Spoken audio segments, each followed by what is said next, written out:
Hey guys, and welcome to Achieve with Carolina Live. I'm Carolina Romaniuk, child and family sleep specialist, and I help parents to get a good night's sleep and to understand their children's sleep needs better. Don't we all need that?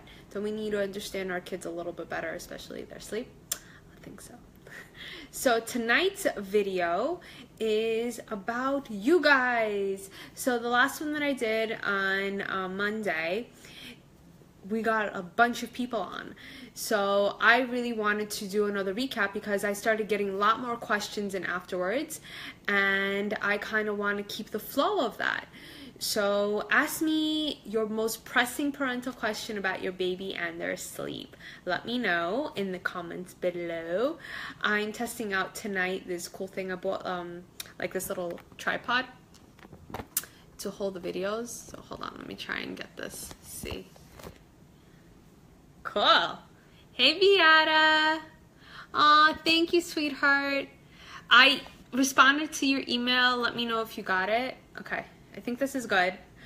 Oh my god, this makes me feel so professional. I have a little mini tripod. If I could turn this around, I would just show it to you. It's the cutest little thing. It has like all these like little arms. It looks like a crab. It's so adorable. Aw, thank you.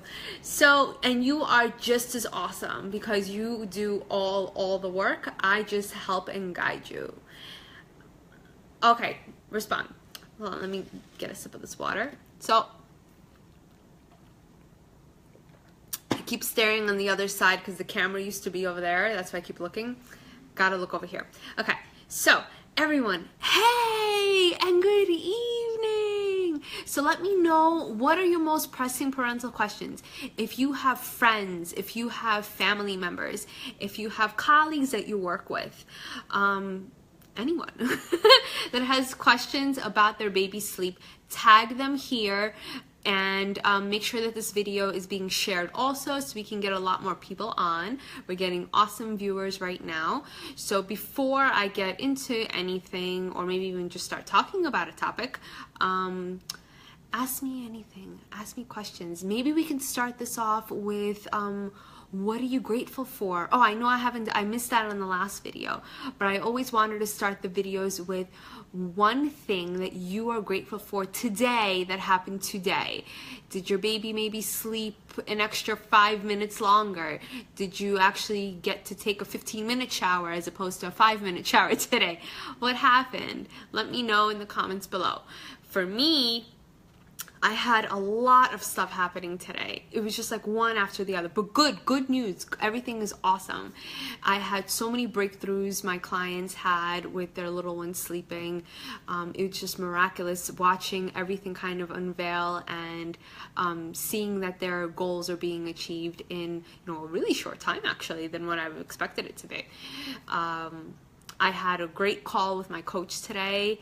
Things are booming, and hey honey, thanks for joining. And I just so many awesome things that I have in store for you guys.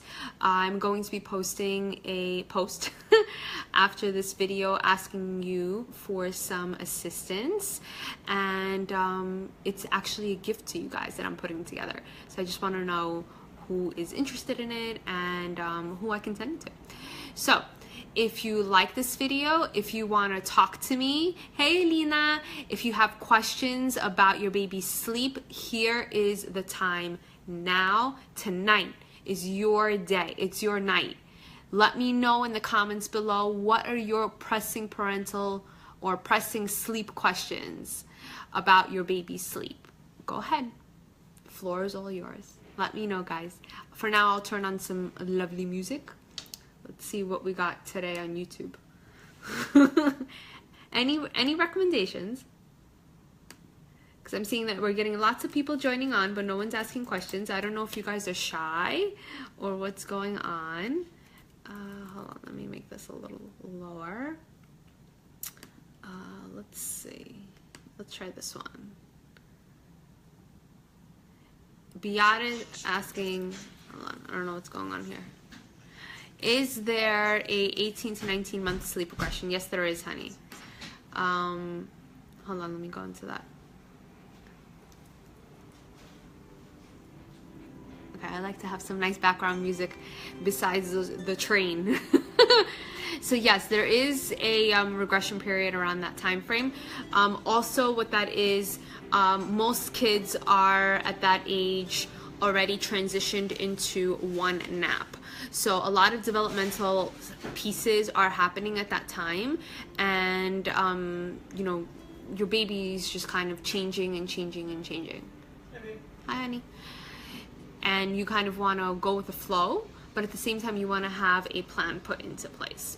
Let me make this a little louder. How long does it typically last? So a regression period, simply what that really means is just a developmental milestone that your little one is going through.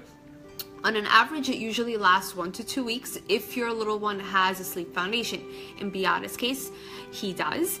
And it should last like a week, not really longer than that. If it does, then I would really want to know what is happening and why is it lasting longer. It could be that, you know, maybe your little one got thrown off track for a short period of time, but I would want to know a little bit more. But usually regressions last like a week, 2 weeks maximum, and then they go back to how sleep used to be. If your child doesn't have a sleep foundation set, not talking about Beata, in general for everyone else that's watching, then what happens is you have sleep deprivation that you already have, and then you're piling on a milestone which increases the sleep deprivation. So now you have sleep deprivation squared, and we don't want that to happen. So in Beata's case, if you are going through the regression time frame, then it should last like 1 to 2 weeks. If anything, let me know if it does last longer than that. Yana, hey Yana, at what age should baby go from 3 to 2 naps and then from 2 to 1? So 3 to 2, that usually is an average between 6 to 8 months. By 8 months, they should totally drop the 3rd nap and be on 2 beautiful long naps. Each should be at least an hour long. And then going from 2 to 1, the earliest that I've ever had a child transition was 12 months. And that was like a really, really, really rare case. But on average, it's usually between 14, maybe even 16 to 18 months. My son, my youngest, he actually transitioned around closer towards 2 years old. And he just he really held on for dear life for those those 2 long naps. He just didn't want to transition, so I just kind of went with the flow with it, and then he transitioned beautifully. It was relatively quick on that. But when you are going through nap transitions, always keep on the back of your mind that it doesn't happen quickly. There's a process to it, and transitions can sometimes go close to a month. So you might have, let's say for an example, your little one's going through the 3 to 2 nap transition, right? So there might be one day that they're taking 2 naps, and then the 3rd day they'll need to take 3 naps, and then the 4th day they'll go back to 2 naps, and then you'll do that for 2 days, and then the 3rd day again they'll need to go back to 3 naps. So keep watching your child's cues. It's normal to kind of bounce back and forth when you're going through nap transitions, but you want to have a solid plan in when you are transitioning them, making sure that they are not becoming overly exhausted, and just keeping kind of track of that. Also, early bedtimes are super important during transitions because you don't want for them to be too exhausted, and when you are going through the transition, that means sleep is being taken away and you want to replenish it back. Let me just take a sip. I love lemon water. Okay, cool. I hope that answered your question, honey. Hey, Savina. Let's see who else is on. Okay, Beata. Oi, oi. What did I press? Okay. Beata. I'm trying to scroll up, and my massive finger, shucks. I just put lotion on my hands right before the video, so it's like slippery. Okay, let's see. Beata is saying, is it possible that baby misses you and senses you 2 rooms down and wakes up because he misses you? It's freaky to think about, but just trying to understand why our little people wake up and wake us up. nobody knows. I mean, we can't dive into their heads, but there are specific reasons in why children do wake up, and it's usually because their sleep is not balanced. Yes, they do feel emotions. They're very they have a lot of empathy, and they do sense their parents just as parents sense their kids. But when it comes to sleep and they are waking up, it's not because they sense you in another room. It's not like there's a signal going on. It just means that they are waking up for several reasons. One is if they have an association with you, meaning, let's say you are always there to put them to sleep, and when they close their eyes, the last memory that they have is seeing you. So when they open their eyes, of course they're going to kind of look around and say, what the F, you know, you're not here, and then they start wailing out. That's when the sirens come out. Oh, and the cries, the ones that are like the lethal ones, where the mouth opens, but nothing comes out except like 2 minutes later, like a huge wailing siren. Those are like the worst. I hate those. But to get back to your question, that, yeah, they do sense us, but at the same time, if they are waking up in the middle of the night, it's for a specific reason. So one is if there's an association, meaning that they need the human touch in order to help them go to sleep. Two, hold on, let me move this away because there's like a reflection going on. I don't like it. Two is if naps are not proper, meaning that they're too short or that they're too long. And then third is bedtime. That bedtime is not flexible to compensate for any lack of sleep during the day. So you really want to look at all those features and then wonder, and then kind of figure out, okay, these are the reasons why my little one is waking up. Not because I'm in the room and enjoying an evening with my husband and then they're jealous. So it doesn't work that way. But I wish it was that simple, because then everybody would be sleeping beautifully, right? Okay, so I hope that answered your question, Beata. Let's see who else has questions. I don't want to turn this off. And if it's too loud, let me know. Everyone that's joining on right now, bravo, I'm so excited. I want you to know that tonight is your night. Write your questions in the comments below. Share this video. The share button is right. I'm trying right there. Okay. That's where the share button is. Share it. Highlight your friends that you know are having sleep problems, so then that they could put their comments into. Like this video. And again, I'm going to say it again. Please share. The more people you share this, the more that you expose my videos with the helpful tips, it's going to help so many more people, and there's only so much I can do. I really love the fact that everybody else is helping and you're trying to spread the word out. So make sure that you share this video too, and comment, and also put in any friends, relatives, co-workers, anyone that you know that has sleep questions right now, so then they could join on the video and be live with us and ask questions. So let's see who else has awesome questions. Yana. Okay, so yeah, so Yana, you're going back and forth between 3 and 2. Yeah, so it's totally normal to do that. Make sure you keep a diary and you know the process and what is kind of happening with the sleep, so everything is balanced really nicely for you. My pleasure. Okay, hey Masha. Let's see, Mila joined. Yana, you're asking, it's just one long nap like I said last night. Okay. So Yana, you're saying you're going in between 3 to 2. So if you're doing that, then you should have 2 long naps. If you're going between 3 to 2. Aw, Mila, thank you. You guys are gonna make me blush. Let's see who else. That's it? What is this? We got so many people on and no one's asking questions. Did I answer everybody's questions in the last couple of months?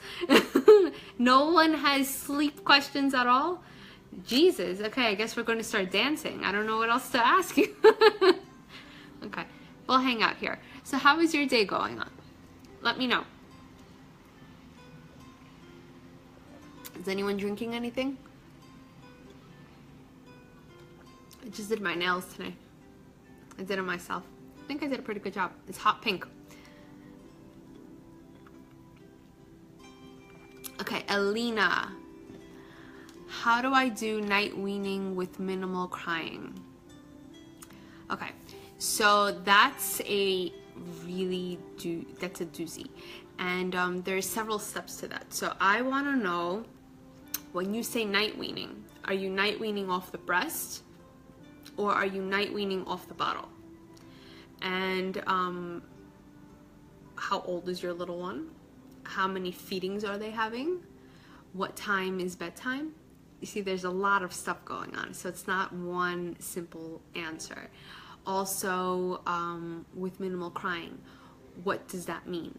Meaning, how do you put them down to sleep now that I would be able to help you with utilizing as minimal crying as possible? So for an example, are you breastfeeding and then your little one sleeps in your bed with you? Are you breastfeeding and you're rocking them to go to sleep? So there's lots of components that I would really want to find out to answer that properly. It's not like a one simple solution on that. So what I would want you to do is, Elena, I put my calendar up on top. If you could schedule an appointment with me so I could dive in deeper and to properly answer this question. I know that I get that kind of a lot, and night weaning, I did a video on this, but it's really, there are lots and lots of pieces that are incorporated in it. With that said, I want you to also understand that whenever you are creating change for your child, if it's for an infant or for a toddler, they will always respond with protests, with cries. And it's normal. How to get past that and what to do to get past that is you have to have a consistent plan, a strict plan for yourself. Yes, you can have a little bit of leeway, but more likely you really want it to be set and for at least 2 weeks for you to utilize it and to stay consistent with the plan. And that is how kids thrive. That's how you achieve your goals, is by staying as consistent as possible. And that's where I would also come in and help you guys with putting a plan together so we can use as minimal crying as possible, and making sure that your children's self-esteem is elevated and making them feel that, okay, I can do this, I can sleep independently, but knowing that my mom and my dad are right there next to me or right there helping me and guiding me along the process. I don't have to kind of figure this out on my own. So that's really what you kind of want to focus on. So I hope that answered your question, honey. Let's see. Okay, who else? Beata says, when do they typically drop naps? It all depends. My 6-year-old still takes naps on the weekends. So every child is different. Usually they start showing that they want to drop a nap around 2. I tell parents to force it. If they are not taking the nap, at least give your child quiet time so they have time to just unwind and relax and, you know, not deal with the troubles of being a toddler. You know, playing and coloring all day long is hard work. So you really want to just give them some quiet time and just to chill out. That doesn't mean turn the TV on or turn your phone on or turn the iPad on or the laptop. You want to give them like books or coloring, something really calming and just to kind of wind down. But you want to keep it at the same time every day. So if they were taking naps, let's say at 2 o'clock on a daily basis, and now they're skipping it, you still want to give them that quiet time at 2 o'clock. And hopefully they'll get back to the sleeping. If not, then you would kind of want to reevaluate in what is going on. Sometimes kids get more active the older that they are. Lots of things start to come into place. Their imagination comes into place. And then you need to kind of focus in making sure their routine is a little more stabilized and a little more structured. So that's something really cool that you could kind of work on. Let's see who else had questions. The quickest way to get rid of hand holding, do you recommend staying in the room? And hold on, let me open this up. Do you recommend staying in the room and just standing over him with occasional patting on the back, or just to leave the room and come in and out, or not to come in? Okay, Beata, I answered this in an email for you when you sent it to me. But it all depends. So for the viewers that are watching this, not Beata, not for your case. For you, I already responded to this, so read the email that I sent to you. But for everyone else that has a suggestion on hand holding, that's touch. And there's a process in how you want to eliminate touch. Now, it depends also on how your child is reacting to it. If they are so glued and they're attached to the human touch, yeah, it's difficult. You can't always cut it cold turkey, because then they can start throwing tantrums. Some kids will start forcefully throwing up. Some will start throwing all their pieces out of the crib, like their bottles, blankets, toys, whatever you have in there for like toddlers. So what you really want to focus on with the hand holding is how are you going to eliminate the human, the touch and the need for it. Being in the room during that time is one of your best one of the best things that you can do, and gradually kind of eliminate the process of you staying in the room for too long. So one thing that you can do, again, it's different for everyone, but in a general basis, one thing that you can do is, I call it job checks. So you would sit by the crib, and you would either put your hand next to your little one's hand, and you would wait until they would start to doze off, and then you would give a job check. And a job check, what that means is, for an example, I have to go to the bathroom, or mommy will be right back, she has to call daddy, or mommy has to go clean something in the kitchen, and then you say, I'll be right back. And usually what happens, they cry, they whine a little, but then you wait outside of the room for like a minute, and then you come back, and then you say, see, I'm here, mommy didn't go anywhere. And then you would go back into the position, you would put your hand back where it was, and you would stay, wait until they kind of start to doze off again, and repeat the process. What happens is, after a certain period of time, your child just kind of gives up, and they fall asleep. And that's what you want to happen. You want them just to kind of fall asleep, because they get tired of waiting. And then the next night you repeat the process, and you repeat the process. So your main goal really is making sure that the last memory that they have when they go to sleep is the first expectation they have when they wake up. So knowing that in the back of your mind will play a huge role in how you are helping your little one go to sleep. Hey, Laranit. See, I remember that. Let's see. Sabina. Your 8-month-old is on a pretty good nap schedule. Hold on, let me open this up. Is on a pretty good nap schedule during the day, but still wakes up 1 to 2 times at night to nurse. At what point will he stop waking up? I really miss uninterrupted sleep. There aren't any real sleep associations. So 9 months is really like your key point. So some kids naturally just stop eating by 9 months if you want to wait up until that point. If not, then you would just start to wean him off, and then when he does wake up looking for that feed, you have to have a plan in helping him go back to sleep. So if you're saying that your son's schedule is perfect during the day, he has an age-appropriate and wonderful nighttime schedule, then I would just focus on the approach that you would need to either eliminate the feeds, or you would continue them. So since he's 8 months, he might just still want a feed, but if your pediatrician gives you a green light to eliminate the feeds, then you can eliminate the feeds, but then you need to incorporate some sort of a method or a plan to help him go back to sleep. If this is helpful to you guys, let me know. Give me a like, give me a love, a little heart, just something. I want to make sure that what I'm giving you, the tips that I'm providing you, is you're finding it helpful. Okay. Thank you. So any other questions? The floor is yours. I am at your service. Let me know, guys.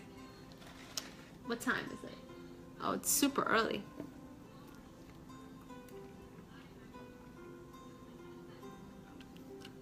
When I talk a lot, I get so thirsty. Oh my god, there's like a waterfall. Oh, I love this, of hearts. So what are you guys doing for Mother's Day? It's coming up. Super special. Today, my son gave me a bracelet. I'll show you. I'm wearing it. It says, he made it Aaron. I helped him, but he, he made Aaron and Ari.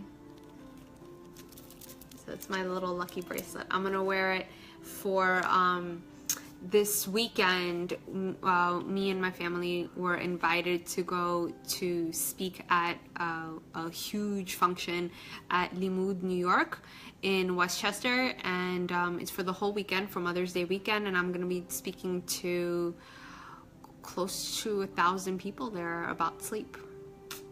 Really psyched about it, so I'm gonna make sure I'm gonna wear my bracelet, keep it close to my heart. Okay, Sabina has another question. He goes to sleep at 6:30 and consistently wakes up at 10:30 every day. He's crying in his crib right now. Do I go in or let him cry? How long does he cry for? If it's a couple of minutes, you can let him go back to sleep by himself. If it's for a long time, then I would go in and I would comfort him and help him go back to sleep. He is 8 months old, and you're saying that he doesn't have any associations, so he either probably cries for a couple of minutes, 3 to 5 minutes, yeah, then that's totally normal. So if he goes to bed around, you said 6:30, that's roughly like almost like a little more than one sleep cycle. So sounds like you're doing pretty good. He's just sitting there and crying. Aw, booba. If it's 3 to 5 minutes, that's relatively fast, so he'll go back to sleep.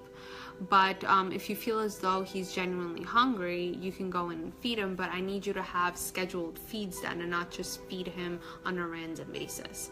But 3 to 5 minutes is totally normal. If it's longer than that, then I would kind of want to see the sleep diary and what is going on. And those are then genuinely long night wakings that you want to kind of tackle at and make sure that they don't become longer.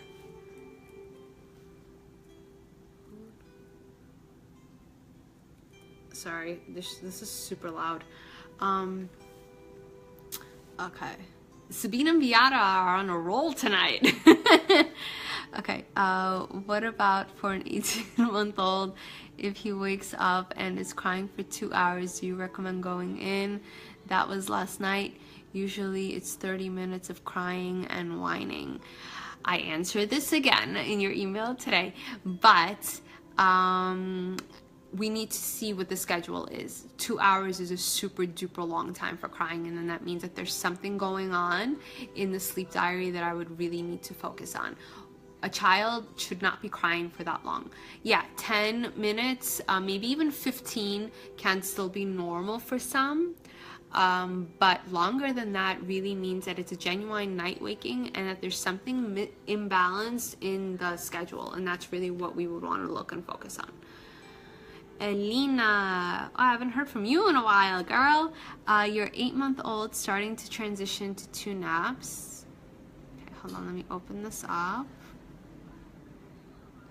Okay, your 8-month-old starting to transition to 2 naps, but on a day like today, his second nap was only half an hour and he was exhausted, so I put him down earlier. Do you suggest it's better to add a 3rd nap or continue earlier?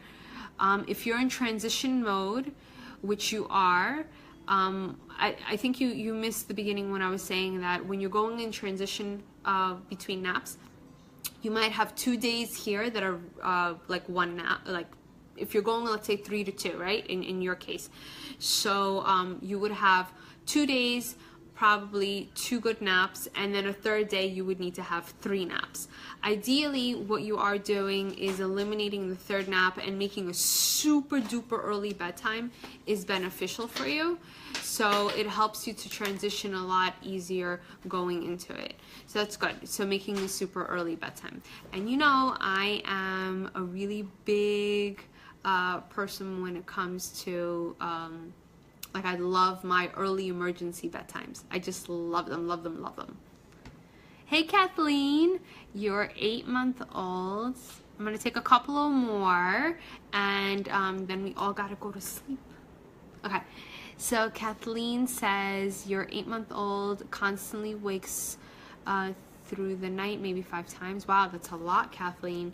You usually feed her and she goes back to sleep, but if I don't feed her, she will wake up 15 minutes later still hungry. Do I feed her more?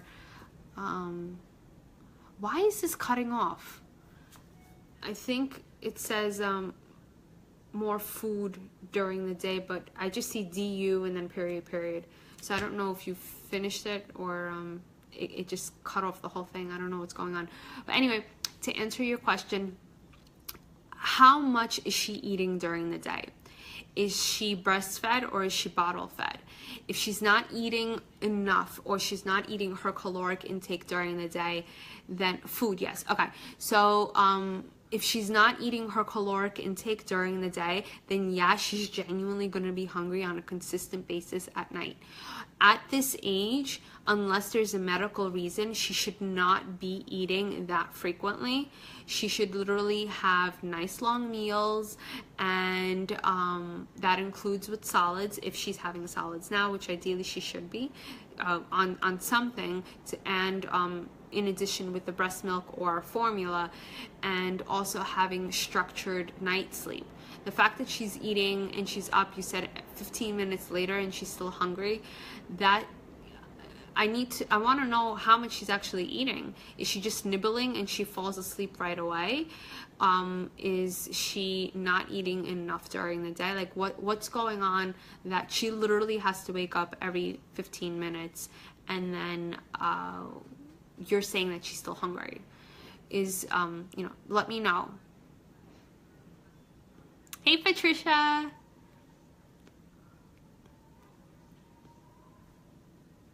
Okay, I think there's like a delay on here.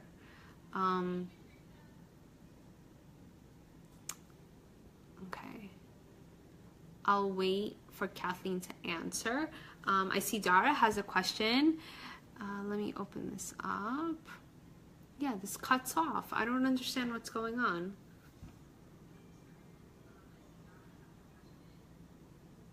Yeah, there's this weird delay on here. Okay. Let's see, Dara. Your 11-month-old has never been able to sleep longer than 4 hours, and that's only for the first sleep of the night. Every night after the 4-hour stretch, she requires 2 to 3 hour wake window with your company. Okay, hold on. Something's not going on here. Let me just take this off of this tripod.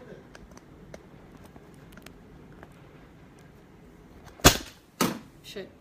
Okay, hold on. Let's try this. Is it working now? No. Okay. Yeah. Oh, I don't know what's going on, but anyway. Okay, so Dara, your 11-month-old has never been able to sleep longer than 4 hours, and that's only for the first part of the sleep of night. Every night after the 4-hour stretch, she requires 2 to 3 hour wake window with your company. Okay, so first things first, Dara, is I would want to know what her schedule is during the day. Bedtime as well. That's where we always begin when we start sleep training, is we want to make sure that we're synchronizing our biological rhythms, our internal sleep clock, with an age-appropriate schedule. So that's the first thing that I would want to know. Next thing is, how does she fall asleep? What happens during this 4-hour wake window? What do you mean by with your company? Does that mean that she sleeps in your bed, or does that mean that you need to rock her or sit by her for those 4 hours? Is she sleeping too much during the day? See, there are lots and lots of things that I want to know. So why don't we do this? Because there's a huge time delay here. I don't know what the heck is going on. I have my calendar that I put up on top. Schedule a free sleep strategy session with me. We'll dive in deeper, and then I'll be able to help you kind of tweak things and to put things more into a better perspective for yourself. So use my schedule up on top and just schedule a free sleep strategy session with me. Cool? Hope you do that. Let's see who else has questions. Okay, Kathleen. You're saying she is breastfed and eats 3 meals a day, a good mix of food. She only wants to drink maybe 3 ounces breast milk feeds a day. She goes to sleep at 6:30 p.m. Okay. So what happens at night though? When she wakes up, does she sleep with you and she just latches onto the breast? What happens?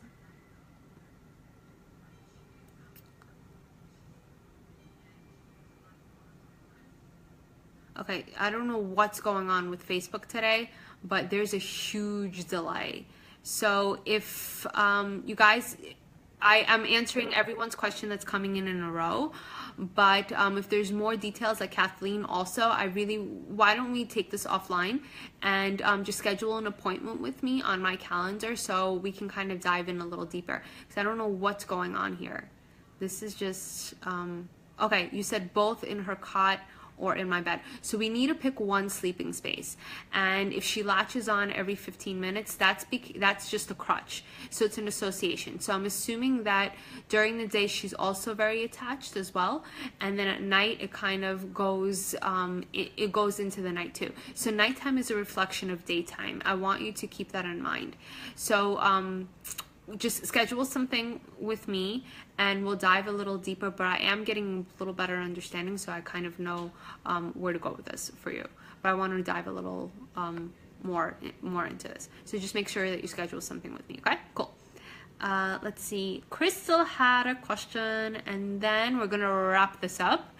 And if you're watching the replay, feel free to drop in a comment also or a question. Let's see. Crystal says, your 2.5-month-old wakes up every 2 hours throughout the night. How do I set a bedtime when she wakes so often? So first off, congratulations, Crystal. Welcome to Mamahood. It's a very exclusive club. So with an infant under 4 months of age, there's really not much that you can do in setting a schedule. It's they're biologically immature at that time, and really just going by feeding on demand and working off their sleep cues is the best thing that you can do. So if she wakes up every 2 hours to eat, that's probably, I'm wondering if she's being breastfed or if she's formula fed. Usually formula fed babies go anywhere between 3 to 4 hours, and breastfed babies is usually every 1 to 2. So just kind of hang in there for the time being and feed her on demand when she needs, and just love her and bond with your little one. Once she hits 4 months of age, her patterns are going to be more organized, more stabilized, and then you can start playing around with the schedule. If you're going to do that now, you can just create more of a more sleep deprivation that's not needed for yourself and for your little one, and then it will just kind of have a waterfall effect when she gets older. So we don't want that to happen. Okay, that's all that I have for you guys tonight, and those are all my questions. So we are gonna wrap up.